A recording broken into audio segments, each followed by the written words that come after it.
সঙ্গীত শিল্পী পাপিয়া সারোয়ার আর নেই। 21শে পদকপ্রাপ্ত রবীন্দ্রসঙ্গীত শিল্পী পাপিয়া সারোয়ার আর নেই।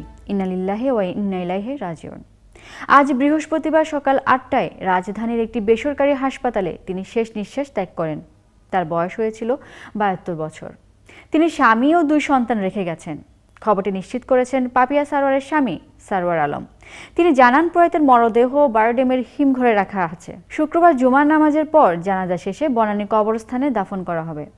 পারিবারিক সূত্র জানায়, কয়েক বছর ধরে ক্যান্সারে ভুগছিলেন পাপিয়া। গত মাসে ঢাকার বসুন্ধরা আবাসিক এলাকার একটি হাসপাতালে চিকিৎসাধীন ছিলেন। সর্বশেষ তেজগাঁওয়ের একটি বেসরকারি হাসপাতালে ভর্তি করা হয় তাকে। সেখানে চিকিৎসাধীন ছিলেন। মেয়ে জারা সারোয়ার কলেজ অব নিউ জার্সিতে জীববিজ্ঞানের সহকারী অধ্যাপক এবং ছোট মেয়ে জিসা সারোয়ার কানাডার অর্থ মন্ত্রণালয়ের একজন নির্বাহী। ছোটবেলা থেকেই রবীন্দ্র অনুরাগী পাপিয়া ৬ষ্ঠ শ্রেণীতে ছায়ানটে ভর্তি হন। পরে তিনি বুলবুল ললিতকলা একাডেমিতে ভর্তি হন। ১৯৬৭ সাল থেকে বেতার ও টিভিতে তালিকাভুক্ত শিল্পী হিসেবে গান করেন তিনি।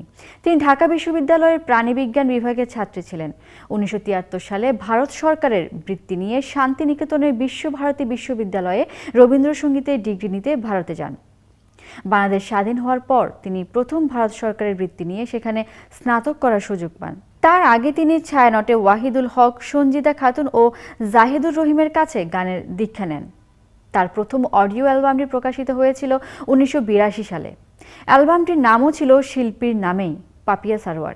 দীর্ঘ সঙ্গীত ক্যারিয়ারে রবীন্দ্রসঙ্গীতের জন্য কোটি শ্রোতার ভালোবাসা পাপিয়া সারোয়ার পেয়েছেন। আধুনিক গানেও আছে তার সাফল্য।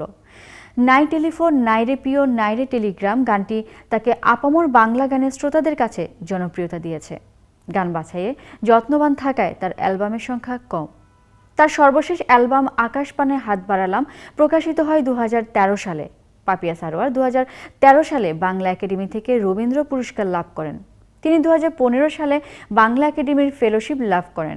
২০২১ সালে পেয়েছেন ২১শে পদক। পাপিয়া সারোয়ার জাতীয় রবীন্দ্রসঙ্গীত সম্মিলন পরিষদের সাধারণ সম্পাদকের দায়িত্ব পালন করেছেন একসময়। সর্বশেষ এই পরিষদের নির্বাহী কমিটির সদস্য ছিলেন তিনি। ১৯৯৬ সালে গীত সুধা নামে একটি গানের দল প্রতিষ্ঠা করেছিলেন বরেণ্য এই সঙ্গীত।